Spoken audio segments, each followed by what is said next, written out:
Durante siglos, Europa fue vista como un pilar de estabilidad en la economía global, hogar de algunas de las naciones más ricas y avanzadas del mundo. La industria alemana, el modelo social francés y el legado cultural y económico italiano han moldeado no solo Europa, sino también la política económica mundial. Pero esa estabilidad y prosperidad están comenzando a resquebrajarse. El crecimiento se ha estancado, las poblaciones envejecen, la productividad está rezagada y la inversión se agota. Los poderes estancados, antes modelos a seguir, se están convirtiendo en ejemplos a evitar.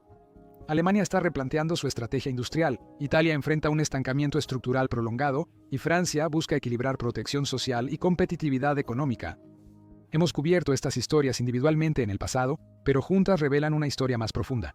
Una de un continente enfrentando problemas que han estado décadas en gestación y de tres grandes economías intentando y a menudo fallando en reinventarse.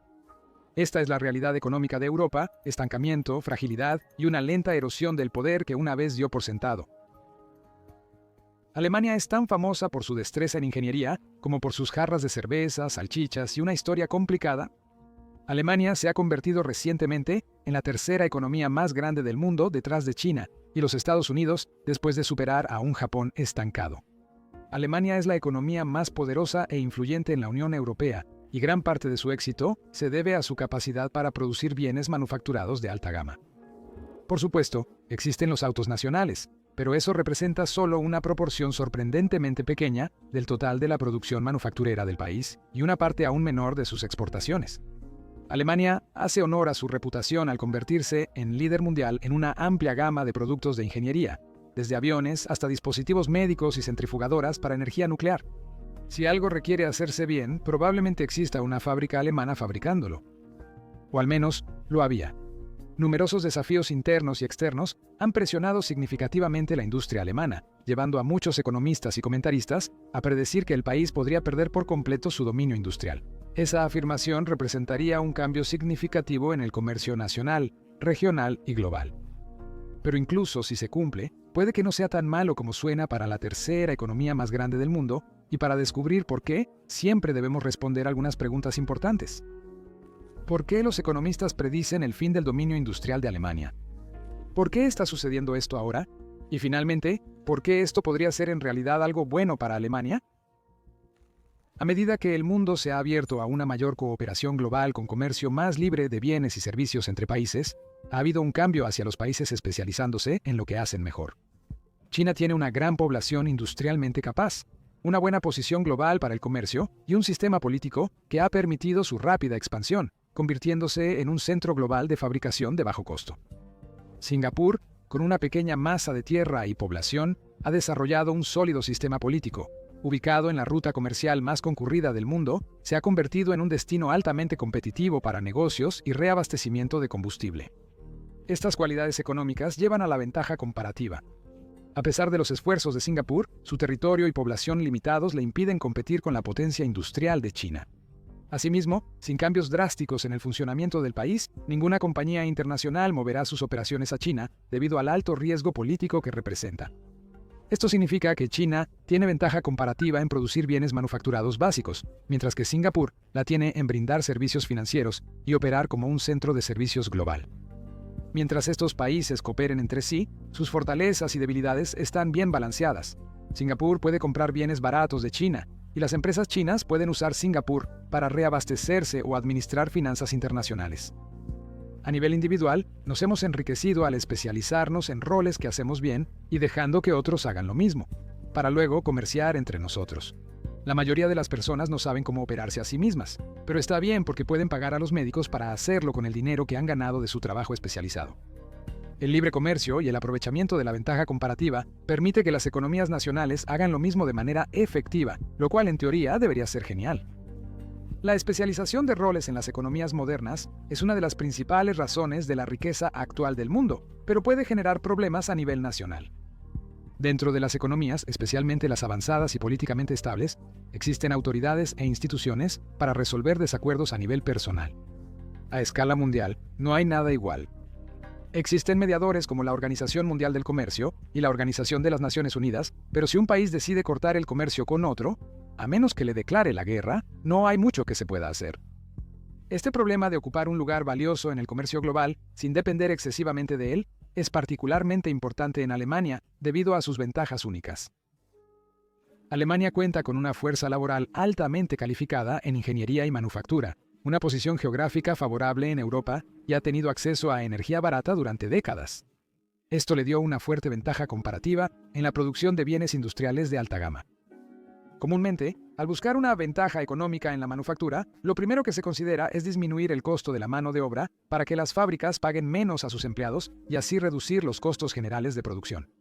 Por eso lugares como China producen tanto de las cosas del mundo, pero a medida que los salarios en China han aumentado, los fabricantes globales buscan alternativas más baratas en países como India. Alemania cuenta con algunos de los trabajadores mejor pagados del mundo, por lo que a simple vista no parece lógico que siga siendo competitiva frente a centros globales más baratos. Sin embargo, dependiendo del tipo de manufactura, los costos laborales no son tan importantes como se podría pensar. La mayoría de la industria alemana depende en gran medida de máquinas y herramientas altamente avanzadas para ayudar en la producción, o está fabricando productos tan valiosos que la diferencia entre pagarle a alguien $2 la hora en lugar de $50 no afecta significativamente el precio final. Las fábricas de automóviles alemanas utilizan principalmente máquinas automatizadas operadas por pocos trabajadores altamente calificados, fabricando 100 veces más autos por trabajador que con herramientas manuales.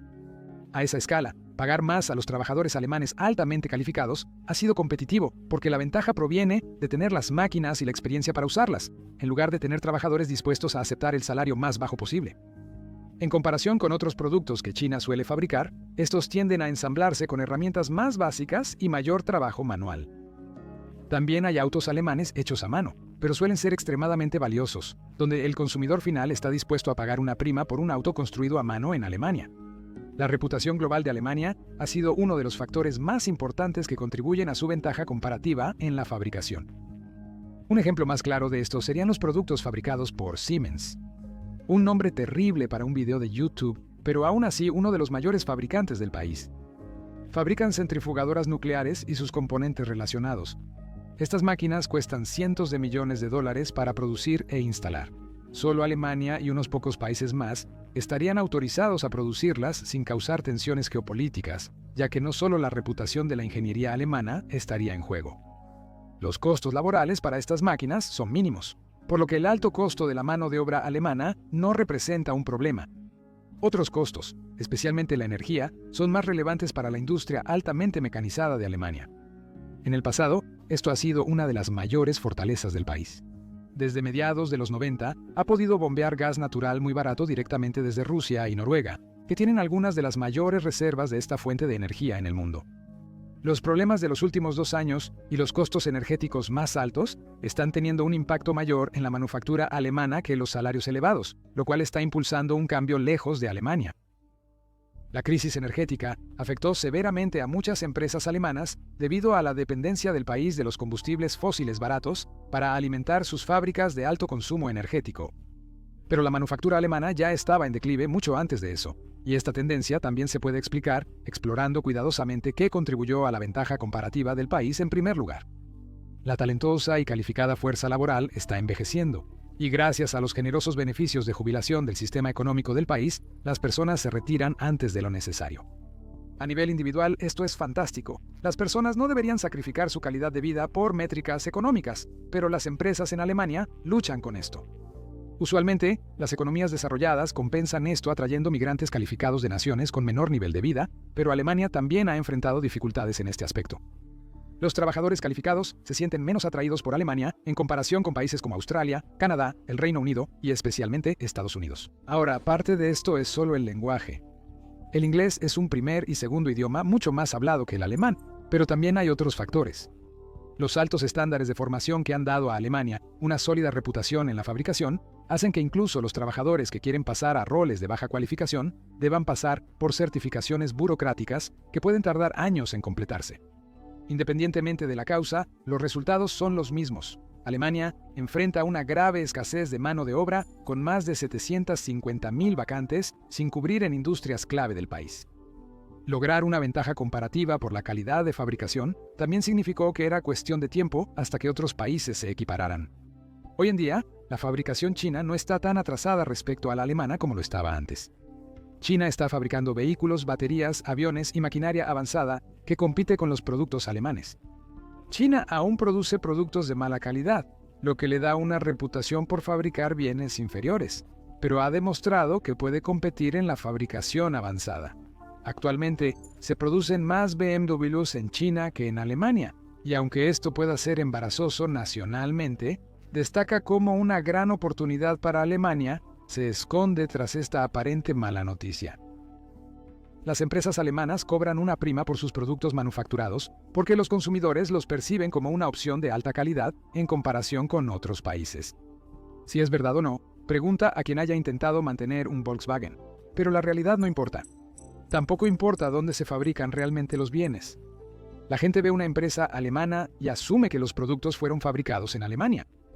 Si las predicciones de la decadencia industrial alemana son correctas, el país podría aprovechar su ventaja de tener una excelente reputación por producir bienes por los que vale la pena pagar un precio premium, sin las desventajas de tener que producirlos realmente en Alemania.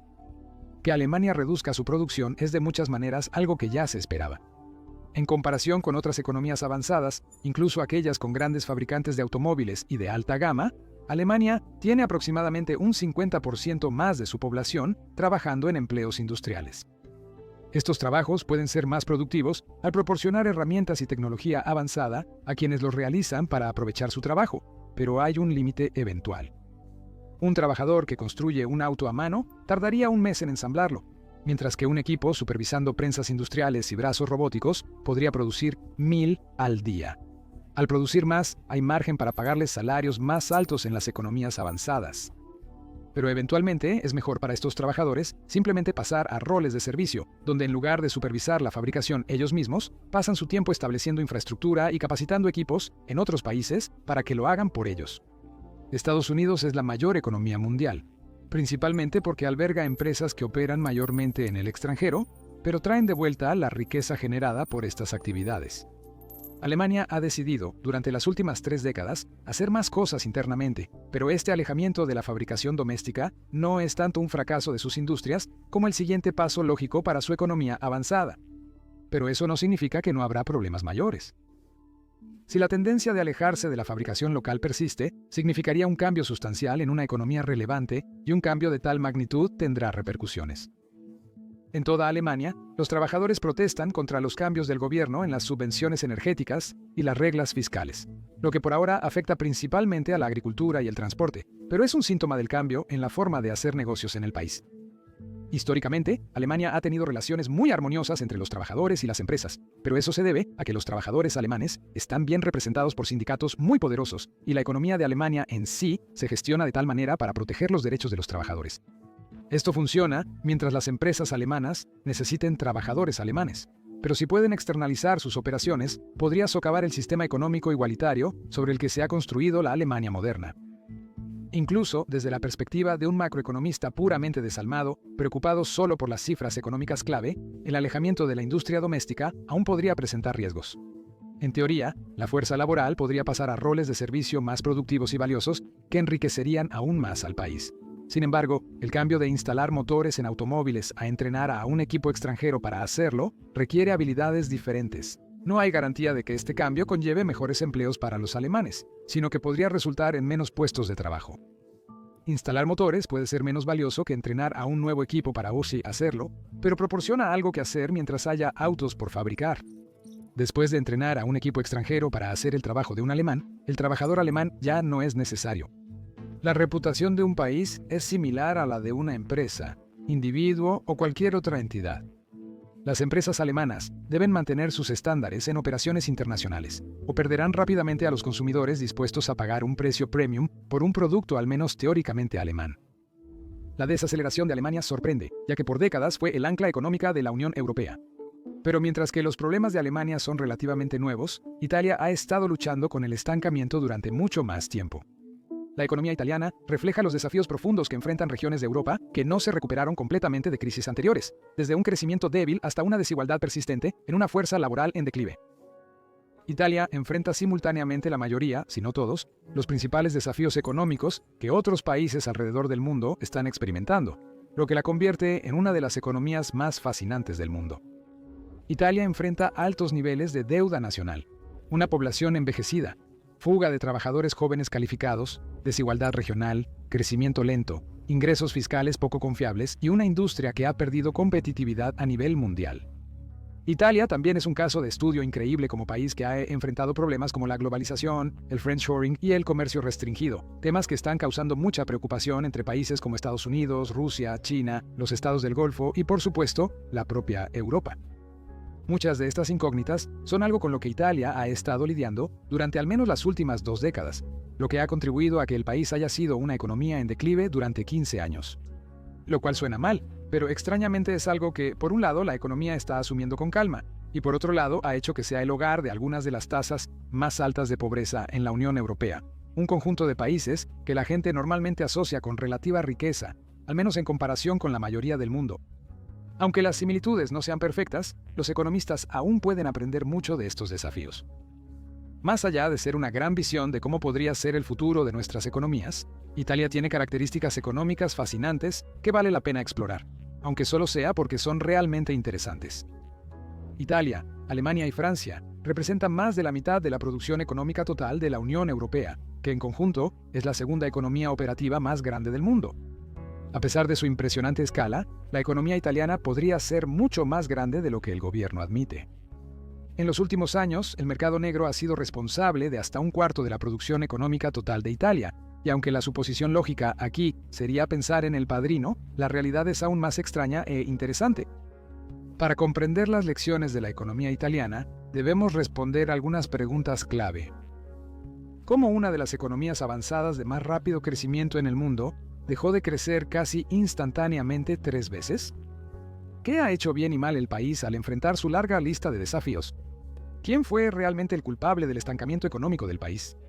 ¿Cómo ha sido impactada Italia por una forma única de desigualdad destructiva? ¿Es el modelo económico del país incompatible con el nuevo entorno global en el que se encuentra? Italia alcanzó su punto máximo económico en 2008. Desde entonces, la economía ha estado estancada con una lenta disminución, perdiendo cerca del 20% de su producción nominal en la última década. Sin embargo, al revisar la historia, se revela que esto no es algo nuevo para Italia, y su economía actual continúa una tendencia que se ha repetido en el país desde el final de la Segunda Guerra Mundial. El país ha tenido décadas de rápido crecimiento, interrumpidas por periodos de estancamiento y crecimiento negativo, antes de volver a crecer.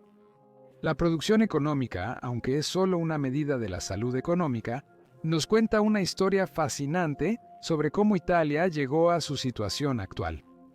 Históricamente, Italia fue la economía industrial más poderosa de Europa antes de ser superada por los Países Bajos e Inglaterra, cuando se volvieron potencias coloniales globales. A pesar de industrializarse más lentamente que otras potencias europeas como Francia y Alemania, Italia ha permanecido dentro de las 5 principales economías de Europa durante miles de años. Su geografía privilegiada, protegida por montañas en el norte, pero con fácil acceso al Mediterráneo, para la pesca y el comercio en todas las demás direcciones, ha hecho que naturalmente se convierta en un lugar ideal para que las civilizaciones prosperen. Y eso es tan cierto para su economía hoy como lo fue en el 500 a.C. La economía italiana actual se originó después de la Segunda Guerra Mundial. El país fue reconstruido desde los escombros, con las industrias de guerra convirtiéndose en domésticas bajo la supervisión de Estados Unidos. Estados Unidos, mediante el Plan Marshall, invirtió miles de millones de dólares en la reconstrucción de Europa Occidental durante la década de 1950, cuando esas sumas eran realmente significativas para los presupuestos gubernamentales. La motivación para este gasto fue principalmente para crear una nueva base de consumidores que pudiera comprar todos los bienes que el sector industrial estadounidense era capaz de producir. Pero principalmente se trataba de reconstruir aliados fuertes y dependientes para frenar la expansión del comunismo proveniente de la Unión Soviética. Los Estados Unidos también realizaron esfuerzos de reconstrucción en Corea y Japón para frenar la influencia comunista de la República Popular de China. Aunque no comenzó bien, estos esfuerzos de reconstrucción condujeron a un prolongado periodo de crecimiento sostenido. Sin embargo, bajo la superficie, aún había tensiones políticas que causaban problemas domésticos graves, como el bombardeo de 1980 a la estación de tren de Bolonia, uno de los ataques más mortíferos jamás realizados en Europa. Estas tensiones políticas fueron en gran medida la causa y a la vez se aceleraron por otros problemas económicos del país. Las cifras de producción económica de Italia parecían positivas, pero es fácil hacer crecer una economía asumiendo deuda para financiar grandes proyectos de desarrollo, especialmente cuando la mayor potencia mundial estaba dispuesta a prestar dinero para frenar la expansión del comunismo. El reto es utilizar ese desarrollo para generar valor sostenible para la economía nacional y los mercados de exportación, algo que Italia tenía dificultades para lograr. Una vez que los esfuerzos de construcción y reconstrucción se desaceleraron o no pudieron obtener más financiamiento, la economía italiana entró en su primera década moderna de estancamiento, aunque en realidad solo duró unos 6 años. Durante este periodo, Italia enfrentó desempleo masivo, alta deuda, inflación elevada y desafíos externos como el aumento en los costos energéticos de los combustibles fósiles, de los cuales sus industrias jóvenes se han vuelto muy dependientes. A pesar de sus efectos negativos, las desaceleraciones económicas brindan a los países la oportunidad de cambiar políticas y reducir las industrias que originaron los problemas. Durante este primer estancamiento, eso es lo que sucedió. El país se reestructuró, dejando de solo construir infraestructura y enfocándose más en usarla para crear productos vendibles globalmente. También promulgó reformas como dar independencia a su banco central, que luego se le permitió aumentar las tasas de interés para combatir la inflación. Al mismo tiempo, se relajaron las leyes en torno a los salarios indexados. La indexación de salarios no es común actualmente debido a los problemas de mercado que causa. Significa que los salarios se mantienen al ritmo de la inflación, incluso si no es lo acordado en el contrato de empleo. A primera vista, parece justo. Con alta inflación, puede ser injusto que los trabajadores ganen menos porque acordaron un salario cuando ese dinero rendía más. Sin embargo, el problema es que la indexación automática de salarios acelera uno de los procesos económicos más peligrosos, una espiral de precios salariales.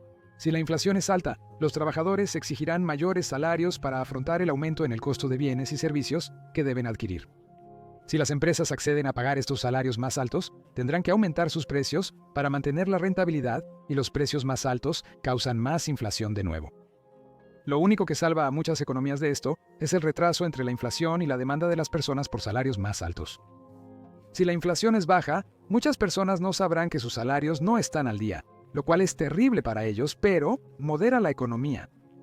Si los salarios se ajustan automáticamente a la inflación, como en Italia en ese entonces, simplemente acelera la espiral de salarios-precios, dificultando su corrección. El estancamiento fue doloroso para Italia, pero al forzar algunos cambios necesarios, volvió a ser una de las economías de más rápido crecimiento en el mundo y en la historia. Entre 1985 y 1992, Italia triplicó su producción económica gracias a un auge industrial impulsado por las exportaciones. El país tiene una gran ventaja en este aspecto, que es difícil de apreciar solo mirando las cifras económicas.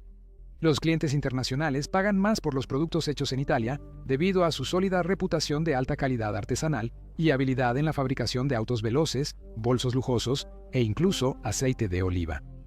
Si un producto exportado tiene un logotipo hecho en Italia, su precio puede ser más alto que el de un competidor de otros países, y muchos consumidores aún pagarían un precio más elevado por él.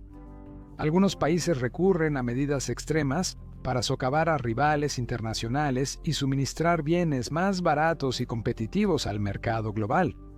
Italia puede agregar mucho valor produciendo dentro de sus fronteras, una ventaja que solo disfrutan unos pocos países alrededor del mundo.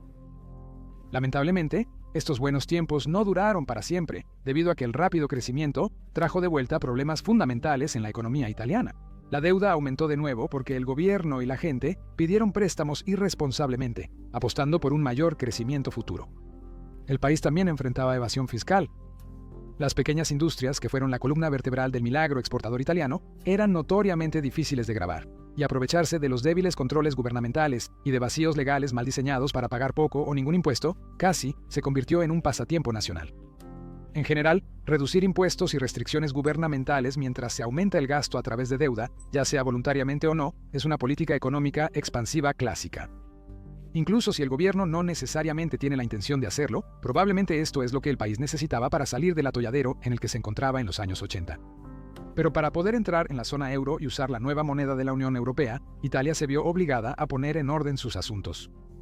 Tuvo que reducir su deuda y mejorar la recaudación de impuestos de su gente. Aumentar la regulación, reducir la deuda y subir los impuestos saca dinero de la economía, lo que, aunque fuera lo correcto, frenó el crecimiento económico.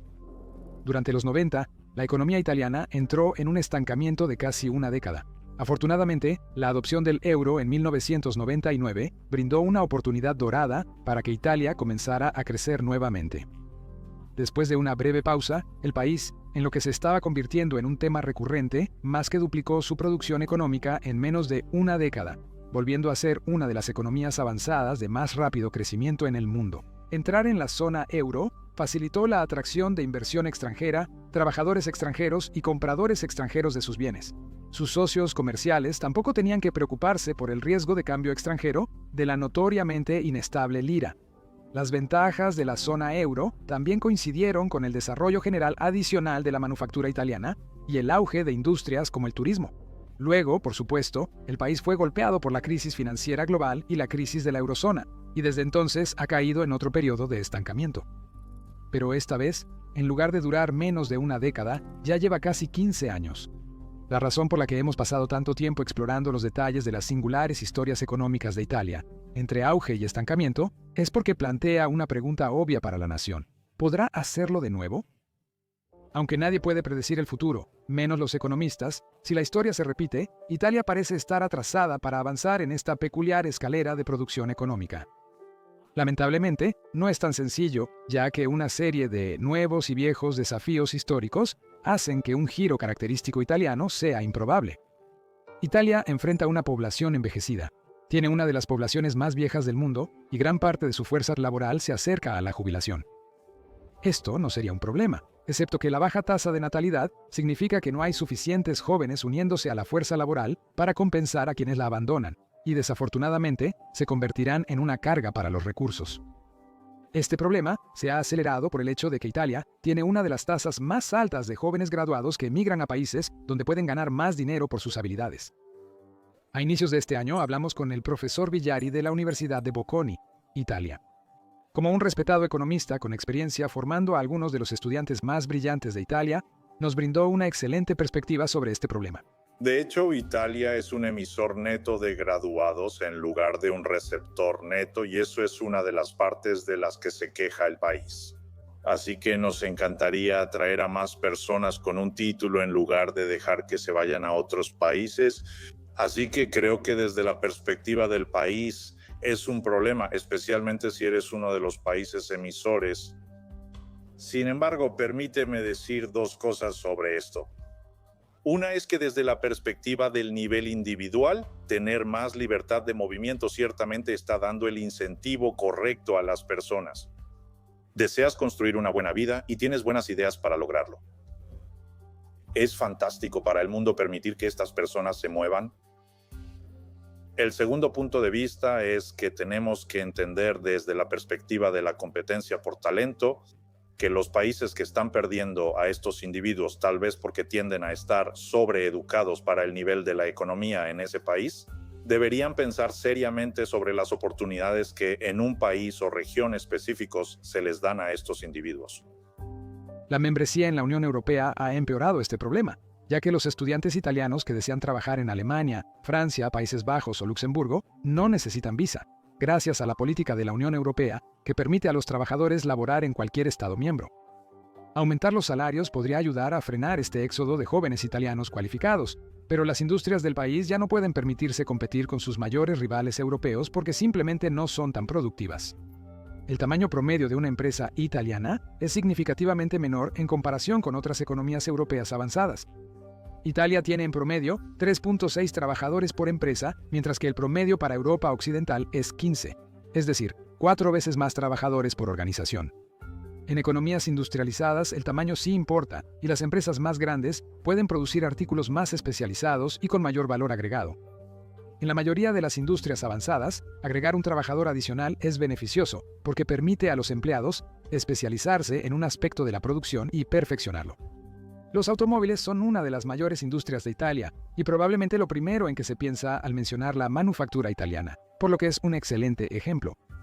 10 empresas con un empleado cada una fabricando coches desde cero producirán menos en un año que una empresa con 10 empleados enfocados cada uno en una parte de la construcción del coche.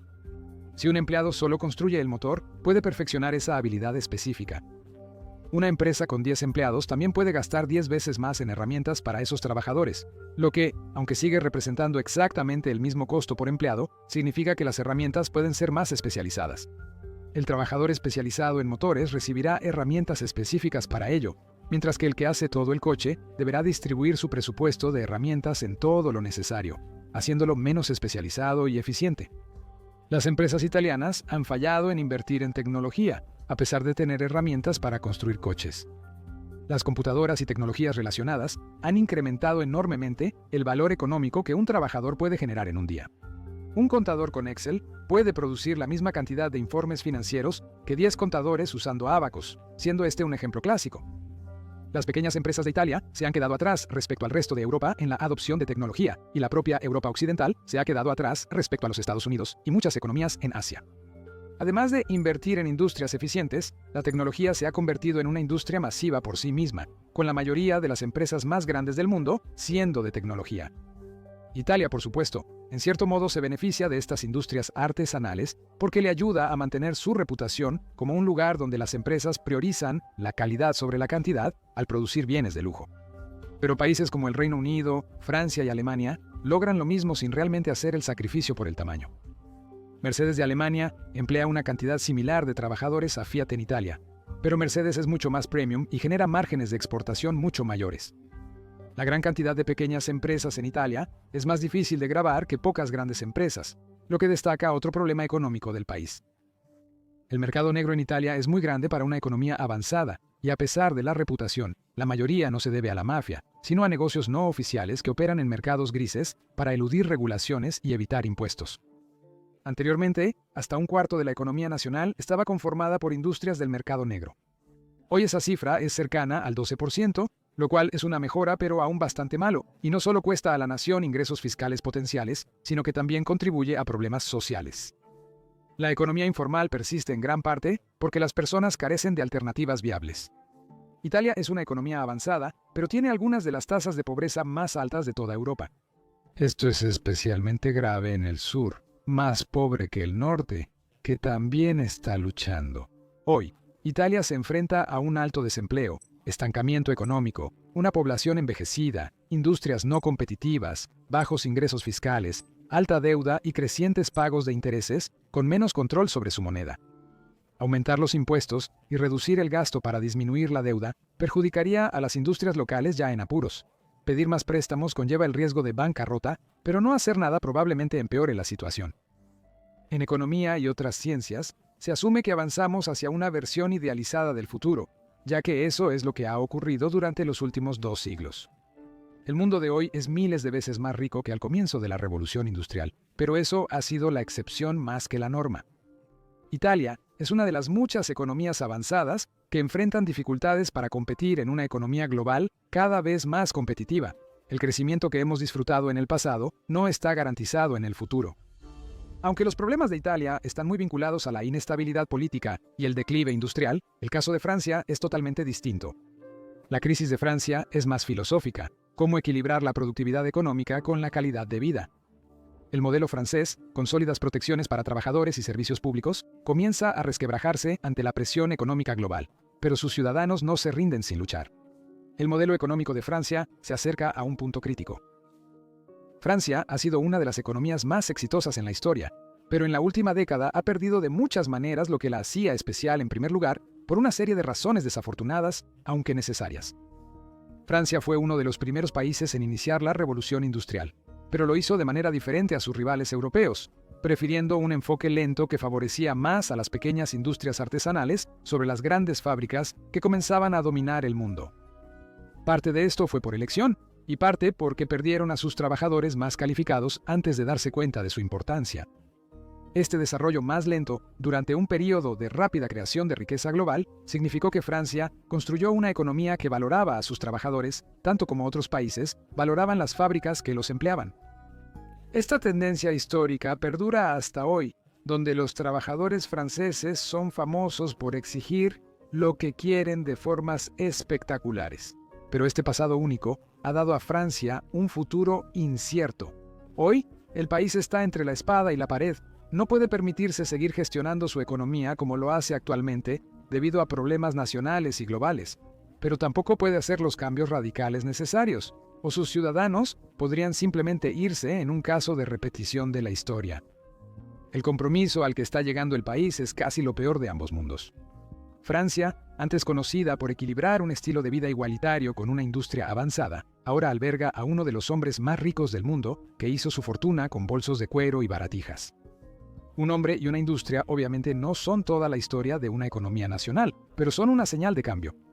Al perder sus principios económicos únicos, el país podría convertirse en una copia menos competitiva de las demás economías occidentales avanzadas. Pero para entender estos desafíos y decisiones difíciles, debes como siempre responder algunas preguntas simples. ¿Por qué Francia necesita reformar tan radicalmente su economía? ¿Por qué no puede hacerlo de manera efectiva? Y por último, ¿qué pasará con el país si sigue estancado? La Revolución Industrial fue uno de los eventos más significativos en la historia de la humanidad. En el transcurso de solo unos pocos siglos, un parpadeo a los estándares históricos, el desarrollo de maquinaria y tecnología que podría aumentar cuánto podía producir un solo trabajador, llevó a las sociedades de todo el mundo de ser principalmente campesinos a consumidores ricos y cómodos. El desarrollo de máquinas y tecnología capaces de hacer más máquinas y tecnología para el disfrute de todos es lo que los economistas llaman desarrollo de capital. Previamente, las economías operaban casi exclusivamente con tierra y mano de obra. El crecimiento del imperio dependía de la expansión de tierras de cultivo y mano de obra para trabajarlas. Pero el desarrollo del capital, el tercer factor de producción, significaba que incluso los vastos imperios globales serían desafiados por quien tuviera la mejor tecnología. Los capitalistas, al desarrollar su capital, se volverían más ricos que los señores y reyes dueños de tierras, impulsando el crecimiento exponencial de la población, la riqueza global y la utilización de recursos limitados. Esa es la historia tal como sucedió en la mayoría de los países, pero fue un poco diferente en Francia.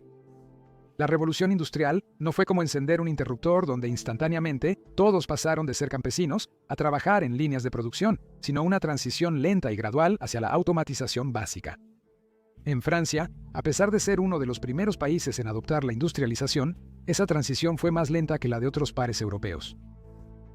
Los historiadores tienen teorías sobre las razones, pero en general se debía a la estabilidad y la confianza.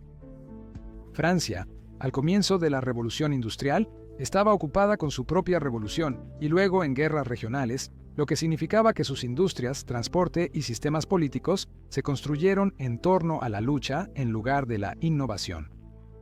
Francia también experimentó una fuga de talentos antes de la revolución industrial. Estas personas eran principalmente protestantes que huían de la persecución religiosa, pero muchos eran mecánicos e ingenieros, habilidades valiosas para un país que quería construir motores de vapor y fábricas mecanizadas. Aunque estas personas no estaban huyendo del país en busca de mejores oportunidades económicas en ese momento, este puede ser uno de los primeros casos de fuga de cerebros en la historia, algo que aún afecta a Francia hoy en día. La historia es fascinante, pero el resultado económico fue que mientras otros países en Europa formaban economías modernas, con grandes corporaciones dictando enormes imperios industriales, la economía de Francia seguía siendo dominada por muchas pequeñas industrias artesanales. Esto resultó en que, mientras en otras economías industriales los trabajadores eran explotados por la industria temprana, en Francia mantenían más poder sobre sus empleadores debido a la abundancia de pequeñas empresas impulsando la industria. Si solo una empresa domina una industria, eso se llama monopolio, y típicamente en economía esto no se ve como una situación ideal, porque esa empresa puede subir sus precios y bajar los estándares y no hay nada que se pueda hacer al respecto, porque no hay otra opción. Las alternativas a un monopolio son un duopolio donde dos empresas dominan una industria, un oligopolio donde solo un puñado de empresas dominan una industria, hasta llegar a la competencia perfecta donde casi innumerables empresas compiten entre sí. Cuando se evalúan los problemas con los oligopolios o monopolios, la mayoría de las personas, incluso los economistas, se enfocan en los problemas que la competencia limitada puede causar a los consumidores. Si solo una empresa fabrica computadoras, entonces el precio que esa empresa fije será lo que el consumidor tendrá que pagar si quiere comprar una, y dicha empresa no tendría ningún incentivo para invertir en investigación y desarrollo para mejorar sus productos, ya que los clientes no tendrían otra opción. Ahora, esto es un problema, pero un problema aún mayor es lo que hace a los trabajadores. Si las personas deben gastar un poco más en una computadora de menor calidad, no es tan malo como alguien capacitado en construcción de computadoras con un solo posible empleador. Si una empresa domina toda una industria, pueden reducir los salarios de sus trabajadores porque no tienen a dónde más ir. Lo contrario a esto es la competencia perfecta con numerosas empresas pequeñas compitiendo por clientes y trabajadores, situación en la que Francia se encontró durante la Revolución Industrial. La economía francesa se desarrolló más lentamente que otras potencias europeas con centros industriales concentrados, pero construyó la base de una cultura más igualitaria que ha servido al país hasta hoy. La industria francesa ha sido menos productiva que Alemania, el Reino Unido y especialmente los Estados Unidos. lo que significa que, aunque Francia es una economía avanzada e industrializada, los salarios siempre han sido un poco más bajos.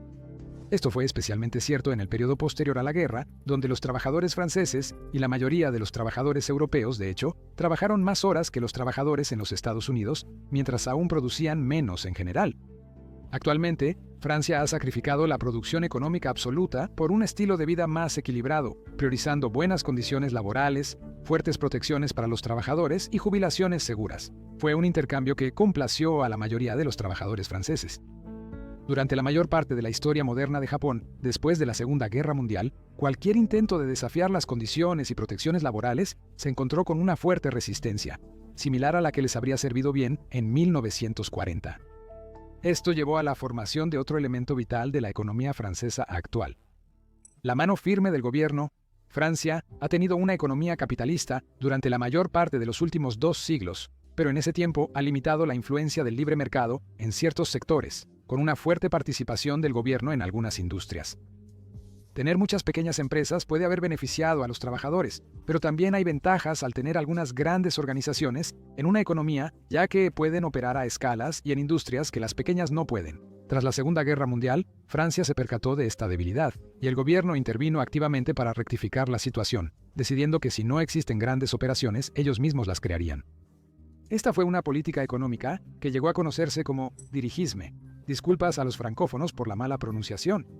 Esto se traduce como dirección, donde el gobierno dirige la economía fomentando industrias que considera importantes, pero aún da la bienvenida al crecimiento de la industria privada junto a él, o incluso a superar las operaciones gubernamentales si es posible. El gobierno creó empresas estatales como bancos nacionales, trenes de alta velocidad, Air France e incluso Minitel, precursor del Internet. Esto fue un compromiso entre las 2 principales ideologías competidoras del mundo, el comunismo, donde el Estado poseía toda la industria, y el capitalismo puro, donde el único papel del Estado era regular la industria privada. Francia intentó obtener lo mejor de ambos al crear empresas estatales dentro de un mercado libre. El gobierno financió estas empresas no solo por ser potencialmente buenas inversiones. Se consideró importante que el país tenga estos servicios proporcionados por una organización que pudiera entregarlos a la escala adecuada. Aunque las pequeñas empresas en competencia benefician a trabajadores y consumidores, un proveedor de servicios como una aerolínea no podría funcionar efectivamente con solo 10 empleados. Para ofrecer una red integral de rutas y toda su infraestructura, se requieren miles de trabajadores y miles de millones de dólares en inversión proporcionados por el gobierno. Desde una perspectiva macroeconómica, no hay nada especial en un gobierno. En cierto modo, se puede considerar como otro monopolio que ofrece bienes y servicios con una pequeña diferencia. Cuando una empresa privada decide qué producir y cómo hacerlo, va a ver qué puede vender, y si puede producir esa cosa de tal manera que el precio de venta sea mayor que el costo de producir el bien o servicio, entonces lo hará. Los gobiernos también existen para proporcionar bienes y servicios en una economía, pero con una motivación distinta. No tienen que preocuparse por la demanda específica de un bien o servicio, porque no ganan dinero vendiéndolo, ganan dinero simplemente cobrando impuestos a la gente. Este es un método muy eficaz para brindar bienes y servicios difíciles de comercializar. Algo como la defensa nacional, los servicios de emergencia e incluso un sistema legal funcional requieren recursos para proporcionar, pero sería difícil hacer que una persona individual pague por ellos voluntariamente porque solo son efectivos colectivamente. Algunos economistas marginales argumentan que el sector privado puede proporcionar todos estos servicios, pero realísticamente, una estructura gubernamental que no tiene que preocuparse por las ganancias directas es una forma mucho más efectiva de proporcionar algo como una fuerza policial. El Departamento de Ventas y Marketing de un gobierno es su oficina de impuestos y un juego de esposas para cualquiera que no quiera pagar su suscripción a la sociedad, y es muy efectivo para proporcionar ciertos bienes. Ahora, por otro lado, hay ciertos bienes y servicios que el sector privado proporciona de manera más eficiente a través de un mercado libre y competitivo. Las empresas nacionales como aerolíneas, bancos y fabricantes pueden enfrentar problemas de ineficiencia al dominar sus mercados. Aunque legalmente se permite la competencia privada, es difícil entrar en un mercado donde el competidor cuenta con el respaldo financiero de todo un país. Las empresas estatales también suelen tener un comportamiento distinto en cuanto a la producción de bienes y servicios. Mientras que una empresa privada regular intentará reducir los costos tanto como sea posible para maximizar las ganancias, a menudo se dan a las empresas estatales otros objetivos que pueden no ser el uso más eficiente de sus recursos, sino que hacen algún bien público. Un ejemplo claro es que mientras una empresa privada tratará de minimizar su fuerza laboral para reducir gastos, una empresa estatal buscará razones para contratar a más personas, ya que el alto empleo es políticamente popular. También se les puede encargar producir bienes y servicios que no serían económicamente rentables, como una aerolínea nacional que opera una ruta de baja demanda que conecta el país pero que no se pagaría por sí misma. Cabe destacar que la mayoría de los países hacen esto de alguna manera. Incluso los Estados Unidos, sin una aerolínea nacional, tienen un programa que paga a las aerolíneas privadas para volar rutas de baja demanda. En Francia, este sistema se llevó al extremo y el dirigismo que puso un fuerte énfasis en la empresa estatal llevó a una economía que una vez más se quedó atrás en eficiencia y producción. Aisladamente, esto quizá no hubiera sido problemático. Esto podría sorprender a algunos macroeconomistas, pero no todo debe hacerse de la manera más eficiente y a veces los servicios públicos no rentables valen la pena porque aumentan la calidad de vida. Pero Francia no es una economía aislada y la interconexión global actual está generando desafíos significativos para el país. Un efecto secundario no tan obvio de un gran número de empresas estatales operando en una economía es que aumenta la inflación. Cuando es sencillo para los trabajadores obtener empleo en grandes empresas estatales que buscan contratar a muchas personas, esto reduce naturalmente el desempleo. Aunque normalmente eso es positivo, si se lleva al extremo, puede ser problemático. Los economistas hablan de la tasa natural de desempleo como el resultado ideal para una economía, pero el desempleo natural no es cero desempleo. En la mayoría de las economías avanzadas ronda el 2 a 3%. Una tasa de desempleo inferior provoca inflación. Esto a veces también se conoce como la NAIRU, o tasa de desempleo no aceleradora de la inflación, que puede representarse en una gráfica como esta. A medida que el desempleo disminuye, la inflación aumenta hasta llegar a un punto de inflexión en el que la economía comienza a experimentar hiperinflación a cambio de ganancias marginales en el empleo. Ahora, como siempre, solo porque algo se ve bien en un gráfico teórico no significa que siempre funcione en la realidad, y por el bien de la economía de Francia, es importante explicar exactamente por qué sucede esto. Si más personas trabajan, habrá más ingresos en los hogares, lo que significa una mayor demanda total en la economía. También implica que a las empresas les será más difícil contratar nuevos empleados debido a la escasez de personas buscando trabajo, por lo que deberán ofrecer salarios más altos para atraer a quienes ya están empleados. Si todas las empresas suben precios para mantener su margen de beneficio, las personas exigirán salarios más altos para mantenerse al día con la inflación, lo que impulsará a las empresas a aumentar precios repetidamente en un ciclo vicioso, conocido como espiral de salarios y precios. Ahora, esto no necesariamente tendría que suceder si los aumentos en el pago de los trabajadores se correspondieran con aumentos en la productividad de los trabajadores. En una economía con 10 personas, si 9 de ellas están empleadas y reciben $1 cada una por hacer 9 cestas de productos, entonces cada cesta debería venderse por $1. Si la 10ª persona también consigue un trabajo de $1 y crean una 10ª cesta de productos, esa cesta seguirá costando $1. Pronto, estos 10 trabajadores notarán que son los únicos capaces de fabricar estos bienes en la economía y exigirán salarios superiores a $1.50. Dado que seguirán produciendo solo 10 cestas, todo lo que harán es aumentar el precio de esas cestas, por lo que realmente no están mejor en general, y eso suponiendo que el 10º trabajador sea tan bueno como los primeros 9. Un alto nivel de empleo suele implicar menor productividad de los trabajadores, ya que es difícil reemplazarlos, y no hay mucha presión para mejorar sus habilidades o esforzarse por asegurar trabajos limitados. Este fue un ejemplo muy simplificado, pero de nuestros 10 fabricantes de cestas, podría haber una razón por la que el 10º no tenía trabajo inicialmente. Este problema suele empeorar en empresas estatales, donde eficiencia y productividad no siempre son la prioridad principal. Un nivel excepcionalmente alto de empleo por encima de la tasa natural hará que los salarios aumenten más rápido que la producción total, lo que significa que habrá más dinero persiguiendo menos bienes, causando inflación. Esto es exactamente lo que le sucedió a Francia cuando el dirigismo estaba en pleno apogeo en los años 80. El gobierno retrocedió en muchos aspectos, pero incluso hoy en día, Francia enfrenta una realidad. Sus trabajadores insisten vehementemente en mantener un nivel de vida que su capacidad productiva no puede sostener. Condiciones de jubilación generosas, pocas horas laborales y fuertes protecciones laborales se combinaron con empresas que perdieron su ventaja competitiva global tras décadas de fuerte protección gubernamental. La población de Francia envejece, lo que significa que los trabajadores jóvenes deben ser más productivos para apoyar a un número creciente de trabajadores mayores que esperan un sólido respaldo en su jubilación.